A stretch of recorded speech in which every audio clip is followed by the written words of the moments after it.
1번에 1번, 2번에 1번, 3번에 2번. 이 정도는 뭐 어렵지 않죠. 제가 좀 알려드릴 거는 이런 거예요. 여기 한번 보시면 일단 가장 기초적인 건데, 그러니까 독서를 시간도 줄이고 정답률도 올리려면 약간 정해진 방법이 있어야 돼요. 자기만의 방법이. 근데 가장 스탠다드한 방법을 알려주면 첫 번째 단락을 볼 때 첫 번째 단락에 많은 단어가 있잖아요. 그 중에서 가장 중요한 단어는 뭐야? 공용 발자국 연구예요. 그걸 어떻게 알 수 있냐? 물론 내용으로도 알 수 있고, 또 하나는 뭐야? 내용이 나한테 설명하려는 게 뭐냐 이렇게 보시면 돼요. 예전에는 이제 어떻게 가르쳤냐면 예를 들어 정의된 단어 이거나 자주 나오는 단어 이렇게 가르치는 방법도 있어. 근데 꼭 그렇지가 않아요. 그리고 첫 번째 단락에 저는 이걸 중심 소재라고 부르거든요. 그지? 그럼 자주 나오거나 정의되어 있거나 설명의 핵심이 되는 단어를 찾을 줄 알아야 되는 능력이 첫 번째라고 봐. 그러니까 이거를 못하면 국어를 한다고 하기가 어려운 거야. 이걸 화제라고 부르거나 뭐라 그래요? 중심 소재라고 많이 부르거든요. 근데 화제라는 개념이 있어. 화제. 그래요, 화제. 화제라는 건 좀 다른 건데, 화제는 그럼 이 글이 공용 발자국 연구를 전체 다 설명하는 거야? 그렇지는 않죠. 그러니까 대부분 글이 1800자에서 2500자 정도 되는 글들이 수능에 나오게 되고, 그럼 글 안에서 설명하는 건 한정돼 있을 수밖에 없어. 백과사전을 우리가 푸는 게 아니잖아요. 그러니까 내용이 한정돼 있다 보니까 뭘 알아야 되냐면 이쪽을 파트를 할 줄 알아야 돼요. 이쪽 파트. 저게 이제 내가 가르쳐 주면. 그러면 오케이 알았어. 우리나라 남해안 일대 뭐 이렇게 나오는 게 있는데 요거를 묻는 문제가 예전에 많이 나왔던 문제가 요거예요. 표제와 부제라는 문제예요. 그 표제가 뭐야? 제가 얘기했던 중심 소재를 말합니다. 그리고 그 옆에 보면 공룡 발자국 화석 연구에 대한 것도 있지만 그것이 갖고 있는 의미라는 것이 화제라고 보시면 돼요. 전체 글의 주제라고 보면 되죠. 그리고 밑에 보면 부제가 있어요. 부제는 뭐야? 부제는 뭘 갖고 설명했냐. 그지? 그래서 여기 보면 첫째 단락에 잘 보면 자주 나오긴 하는데 중심 소재가 아닌 단어가 하나 더 있어요. 뭐야? 우리나라라는 단어. 우리나라. 또 뭐라고 돼 있어? 밑에 가면 한반도에 서식했던 이렇게 나와 있어요. 그죠? 그러니까 공룡 발자국 연구를 설명하긴 할 건데 우리나라에서 하고 있는 화석 연구에 대한 얘기를 좀 하고 있다는 걸 알 수가 있고, 또 하나 여기서 알 수 있는 게 있어요. 첫 번째 단락은 우리가 영화로 따지면 시놉시스랑 비슷해요. 뭔지 알아요? 요약본? 줄거리 같은 거예요.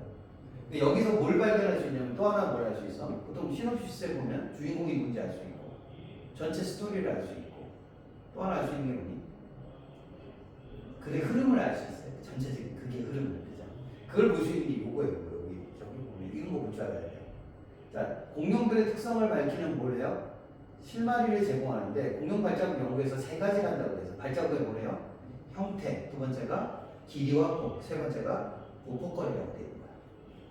이게 왜 중요하냐? 이게 글의 성향을 결정해. 그지? 그래서 여기 보면 이제 나중에 연습하실 때는 제가 설명 방법, 연습 방법을 알려드릴게요. 성적을 빨리 올리는 방법, 뭐 이런 거 없긴 한데 여기 보면 글을 뭐 한다라고 보는 거야? 여기 보면 분석한다라고 볼 수 있겠죠. 이렇게. 이제 분석은 반드시 뭘 잡을 줄 알아야 돼? 분석에 기준이 있어요. 나누는 기준. 그지? 그럼 얘 나누는 기준은 아까 몇 개였어? 세 가지죠.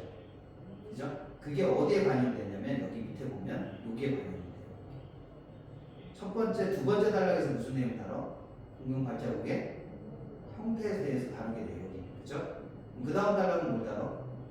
길이 다루죠. 길이. 요거. 그죠? 그죠? 세 번째 단락은 뭘 다뤄요? 보폭, 거리를 다루게 됩니다. 여기다가. 이해돼요? 다만 여기서 보폭거리를 가지고 다시 뭘 결정하는 거야? 상대적 보폭거리를 이제 보행 상태죠. 보행 상태. 이제 보폭거리를 가지고 보행 상태를 알아내는 법에 대한 설명, 이렇게 세 가지로 나눠 있다 이렇게 보시면 돼요. 여기가 메인인 거야. 글 전체 메인. 그럼 글 전체 메인 설명은 뭘로 한다? 분석으로 하고, 첫 번째는 뭐? 형태. 그 다음에 발자국의 길이와 폭이 되겠죠. 길이와 폭. 그죠? 마지막에 보행 상태라는 세 가지로 나눠서 설명하는 거구나. 이렇게 해놓으시면 될 것 같아요. 됐어요? 이게 그래서 아까 내가 설명 방식이 몇 가지가 있다고 그랬죠? 네 가지 정도 있어요. 크게 쓰는 건 네 가지 정도. 이제 그래서 그 중에 가장 중요한 것 중에 하나가 분석이라는 방법이고, 요게 옛날에는 수능이 여기 봐봐. 글 전체가 몇 개로 구성이 돼요? 하나, 둘, 세 개 이렇게 해서 그냥 나눈 거를 세 개 설명하고 끝 이렇게 됐죠. 그러니까 글이 쉬운 거지.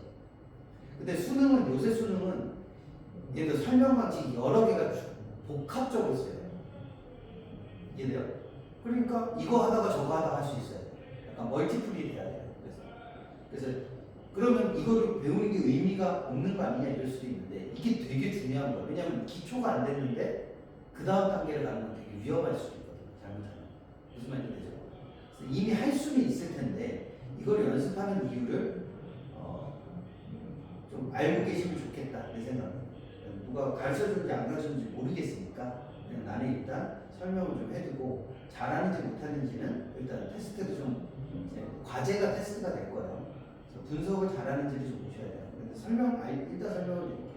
여기 보면 자 여기 아까 내가 이걸 왜 배우냐 그랬을 때 첫 번째 능력이 뭐냐면 정리 능력이에요. 정리 능력. 그럼 여기 보면 지문이 이게 다 글씨로 막 이렇게 돼 있잖아요. 공룡 발자국의 형태로부터 공룡의 종류를 알아낸다 이렇게 돼 있고 저저저 막 설명이 돼 있어. 근데 여기 보시면 정보가 꽤 많죠. 이거를 오른쪽에 있는 표준을 좀 깔끔하게 정리할 수 있어야 되는데 그거를 연습하실 때 뭐 해야 되냐면 읽으면서 표시할 수 있으면 좋아요. 이미 표시를 좀 했네? 그죠? 근데 디테일이 얼마나 좋은지를 좀 보셔야 되는데 보세요. 예를 들어서 공룡 발자국 형태로부터 이게 전체가 화제인 건 알겠죠? 이 단락이 화제? 중심 소재인 건 알겠죠? 공룡 발자국 형태로부터 공룡의 뭘 알아갈 거야? 종류를 알아간다가 중심 문장이 돼. 각 단락에는 중심 문장이 몇 개가 있어요? 한 개가 항상 있어요. 한 개 이상이 존재하게 돼 있어, 그제? 그 맨 앞에 있으면 두 갈씩, 끝에 있으면 네 갈씩, 앞뒤로 있으면 양 갈씩, 또는 아예 문장 형태로 안 돼 있고 단어 형태로 쪼개져 있는 경우도 있어요. 그 혼합식이라고 하는 것도 있는데, 이거 봐봐. 공룡 발자국 형태로 공룡의 종류 알아낸다. 남해안 일대에서 발견된 공룡 발자국은 초식 공룡이 용광류와 조금 첫 번째 알려드릴 건 이거야. 이거를 우리가 뭐라 그러냐면 A가 뭐를 이게 써놨는데 A가 B를 수식하는 형태로 되어 있는 경우가 있어. 그럼 여기서 중요한 게 A야 B야? A예요. 왜 그렇지? 이 A는 B에 뭐가 될 가능성이 높을까? 설명이거나 아니면 뜻, 즉 정의가 되거나 이런 경우가 많아요. 아니면 특징이거나. 그죠? 그러니까 A가 주는 정보가 선택지에 문제로 나올 가능성이 되게 높을 경우. 근데 애들이 보통 A인 B 이렇게 돼 있으면 A를 무시하고 넘어가고 뭐만 체크해? B만 체크하는 경우가 많습니다. 그래서 요거는 항상 해둬야 되는 거야. 그럼 용광류와 조광류는 무슨 공룡이라는 거야? 초식 공룡이 용광류와 조광류를 동시에 수식할 수 있죠. 그럼 얘는 둘 다 무슨 공룡이다? 여기다가 이렇게 적는 거야. 그래서 여기다가 용광류와 조광류는 뭐다? 초식, 얘도 초식인 거죠. 그리고 수광류는 뭐예요? 육식 이렇게 정리해 주셔야 되는 거예요. 근데 제가 보면 한 라인에 이렇게 맞춰서 정리하죠. 그러니까 내 뇌 속에서도 내 머릿속에도 이거 실제로 손으로 쓰라는 얘기 아니야. 이건 제가 그냥 공부를 도와주기 위해서 만든 표현이고 실제 공부하실 때는 이렇게 라인에 맞춰서 정리하는 연습이 되셔야 돼. 머릿속에서. 그러면 여기 보니까 대충 예상이 되죠. 그러니까 이게 글을 잘 쓰는 거예요. 이렇게 수능 지문이 글을 제일 잘 쓰는 거예요. 교수가 쓰거든요. 그럼 여기 보면 용광류의 발자국은 어떻게 돼 있어? 여기 적어봐. 타원형, 원형. 여기가 타원형, 원형이 되겠죠? 타원형, 원형. 그러면 이때부터 무슨 생각을 해야 되냐? 용광류의 발자국의 모양이 나왔어? 그러면 다른 애들도 나올 수가 있겠는가 예상이 되는 거야. 왜냐면 기준점이 누구니까? 용광류를 기준으로 하고 있거든, 그치? 무슨 말인지 되죠? 근데 밑에 보니까 누가 나와? 또 뭐가 나와? 얘는 앞발이 뭐보다? 뒷발보다 좀 작다. 이거 당연하겠죠. 이거 공룡 좀 아시나요? 무슨 공룡보다 이렇게 네 발 달린 초식 공룡? 그다음에 목 겁나 길고 이런 거 있잖아. 뭐지? 브라키오사우루스? 아 이거 아시죠? 그런 애들 얘기하는 거야. 걔네들은 모두 뒷발이 크죠. 그럼 몇 쪽 보행이에요? 네, 4쪽 보행. 아 그러면 지금 데이터가 몇 개로 분리가 돼? 3개로 분리가 되죠. 그럼 뒤에 애들도 맞추거나 안 나오거나 맞추거나 이렇게 돼요. 지금 무슨 말이냐면 얘는 지금 데이터를 완전하게 맞춰줬는데 중간중간에 뭐 할 수도 있어? 뺄 수도 있습니다. 그럼 어디가 더 중요할 것 같아? 다 나온 애들이 제일 중요한 데이터가 됩니다. 그렇죠? 나머지는 그냥 개별 특징으로 가게 돼요. 조각면은 몇 개? 3개죠? 3개의 뭉툭한 발가락이 있습니다. 뭉툭해요. 자, 이렇게 데이터를 정리할 수 있어야 돼. 그 다음에 얘는 뒷발꿈치가 어떻게 돼 있어요?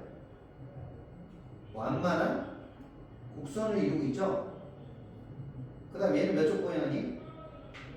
2쪽 보행합니다. 그럼 용광류와 조광류는 초식공룡이랑 공통점 외에는 비슷한 게 하나도 없네요. 그죠? 근데 밑에 가니까 누가 나와? 수광류가 나왔어요. 근데 수광류가 골때리는 게 뭐냐면 얘도 발가락이 몇 개야? 얘도 3개입니다. 그럼 학생 같으면 용광류나 수광류를 시험에 낼 것 같아요? 아니면 조광류와 수광류를 비교하는 걸 시험에 낼 것 같아요? 그쵸. 왜? 유사점이 존재하기 때문에. 유사점이 훨씬 많죠. 그럼 헷갈려요 이제부터. 그러니까 이게 결국 뭘 묻는 거야? 데이터를 얼마나 정확하게 정리하고 있냐를 묻는 거예요. 물론 요즘 시험은 이거보다 훨씬 어렵습니다. 당연히 어렵죠. 데이터가 훨씬 많아요. 근데 이게 왜 중요하냐면 이게 가장 기초인 거예요. 그럼 차이점이 어디서 나타나죠? 여기죠?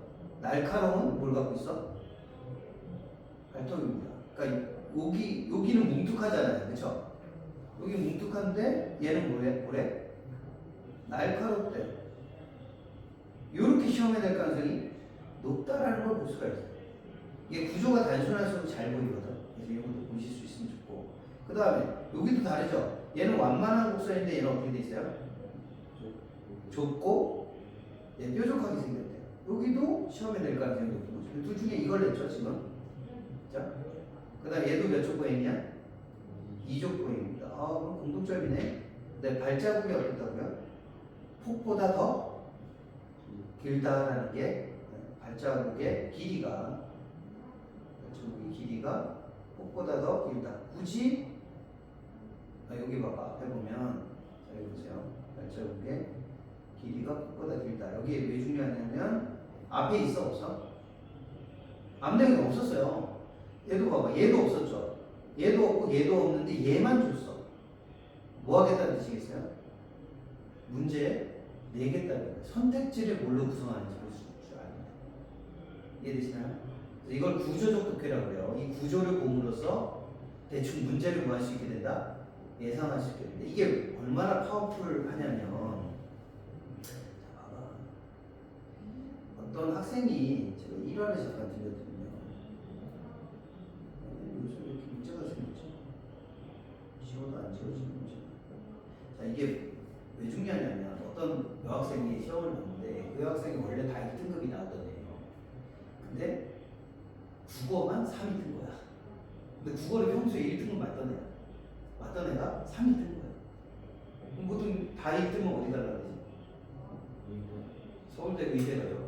서울대는 의대를 가서 이제 둘 중에 하나를 가는데 얘 그래서 자기가 원하는 대학은 못 가요. 그래서 재수를 했죠.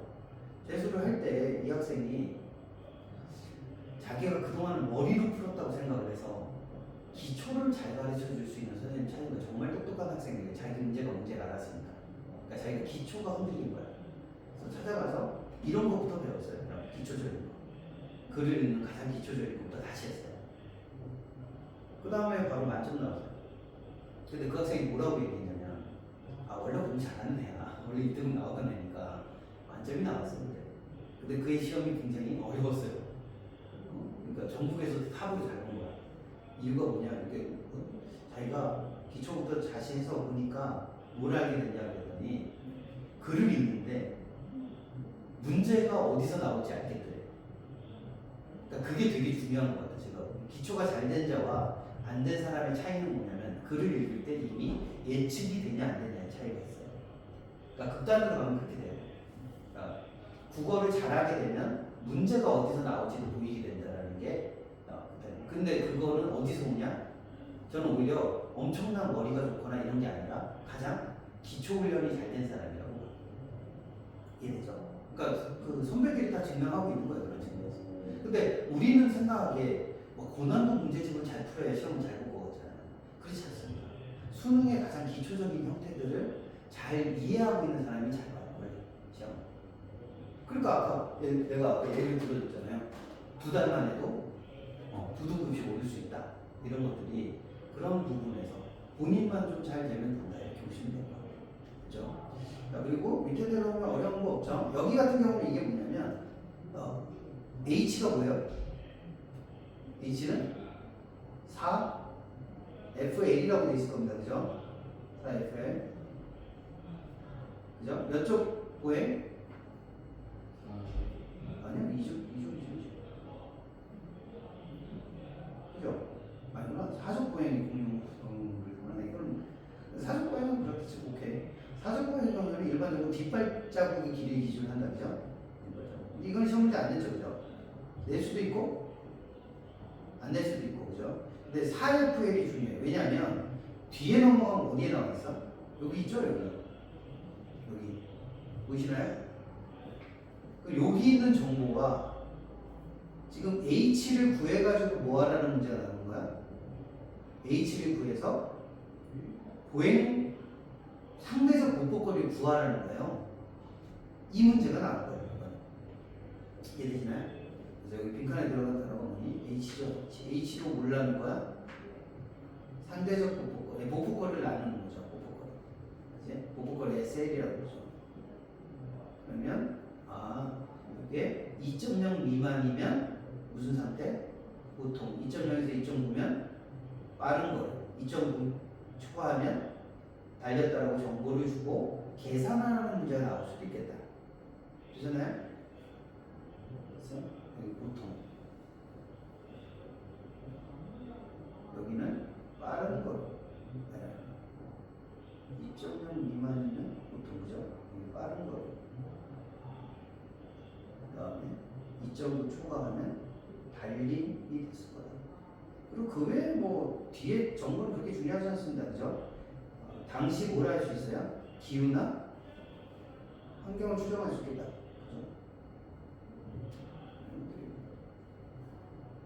이렇게 합니다. 그치? 그럼 여기서 보세요. 여기 이제 기초적인 것이 다 끝났는데 여기서 중요한 게 두 가지예요. 여기 첫 번째는 어디야?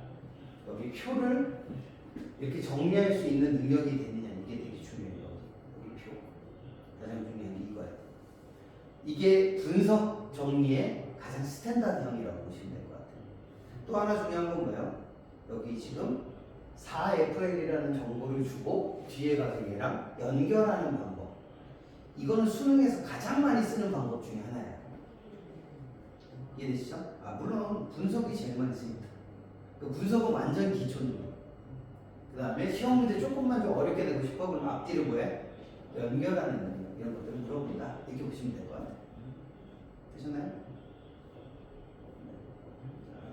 그래서 요거를 해서 뒤에 문제를 풀어보시면 되는데 일단은 다 맞으셨기 때문에 그래서 수능 문제를 보실 때는 문제를 어떻게 만드는지를 보셔야 돼요. 그죠? 정리해드리는 거예요. 1번은 뭐 갖고 있어요? 화제. 중심 소재 잡는 걸로 시험 문제 1번 됐다. 2번은 뭐예요? 내용 일치 문제. 그쵸? 애들이 이거 가끔 틀리는데 틀린 이유가 뭐냐면 아까 소식 공룡이 용광류와 뭐 이렇게 나오는데 그거를 빼먹고 있는 경우도 많더라고요. 그래서 설마 1번에 답이 있겠어 이러고 틀리는 애들도 있어. 그런 애들이 있더라고요. 근데 그렇게 어렵지 않았죠? 3번은 아까 얘기한 대로 연결해서 정보 정리해주는 거. 이해되죠? 묻는 게 뻔하다. 근데 이게 좀 요새는 한 6문제 정도 물어보니까 문제가 좀 더 다양해지긴 합니다. 차이는 없다. 하나를 더 풀어볼까요? 요 뒤에 것들은 집에 가서 한번 연습을 해보셔서 보세요. 오늘 하시면 좋고 난도는 지금은 그렇게 높진 않습니다. 네. 보시고 뒤에 더 넘어오세요. 더 넘어오시면 어디가 있냐면 16페이지가 있어요. 16페이지는 대비에 대한 설명을 좀 드릴게요. 자, 대비는요. 대비는 보통 이제 대비가 뭔지 아시죠? 뭐를 대비라고 하지? 두 개를 갖다 놓는 걸 대비라고 해요. 대비라고 하는데 설명을 잠깐 드린 것 같고요. 보통은 대비를 한다는 말은 예를 들어서 저는 이런 비유를 가끔 듣는데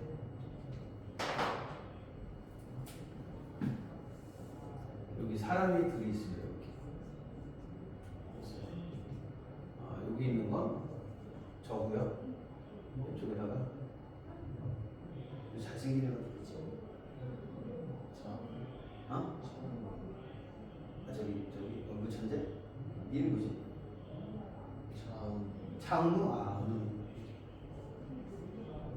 차씨가 있습니다. 차씨.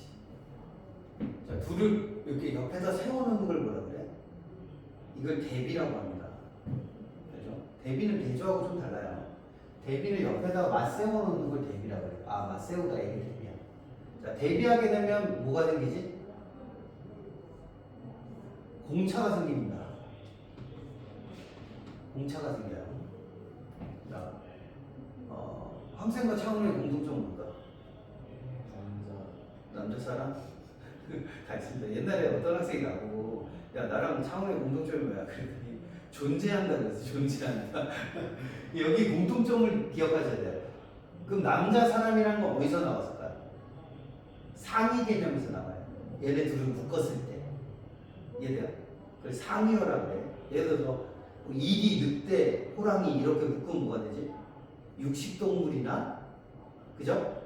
이렇게 나옵니다. 그럼 이 공통점은 뭐냐면 상위 개념에서 나온다. 상위어가 나온다. 이렇게 보시면 될 것 같아요. 그죠? 그럼 상위어로부터 공통점이 발생되니까 웬만하면 다 공통점이 발생될 수밖에 없죠. 이거를 무슨 법이라고 해요? 이걸 비교법이라고 해요. 비교법. 자, 그럼 차이는 얘기하지 맙시다. 기분 나쁘니까. 차이는 너무 많죠? 얼굴부터 시작해서 뭐 근본적으로 많이 달라요. 기분이 안 좋긴 한데 어쩔 수 없죠. 인정해야지. 그죠? 차이지. 이걸 무슨 법이라고 해요? 대조법이라고 해요. 대조법이라고. 그래서 우리가 보통 대비했다라는 말은 사실은 보면 공통점에 대한 얘기를 더 많이 하겠니? 안 합니다. 대부분 보면 뭐부터 해야 돼요? 차이점이 메인이 될 가능성이 높죠. 그러나 조심하셔야 될 게 있어요. 오히려 수능에서는 이게 오답으로 많이 나옵니다. 왜? 애들이 뭐만 찾으니까 차이만 찾는 경우가 더 많더라. 얘들아. 당연히 얘가 메인이긴 한데 얘도 빼먹으면 안 된다. 얘기했잖아요. 수능은 뭘 물어본다? 네가 글을 얼마나 깔끔하게 잘 읽어내는지를 묻기 때문에 데이터를 놓치는 거는 안 돼요. 특히 어떤 데이터?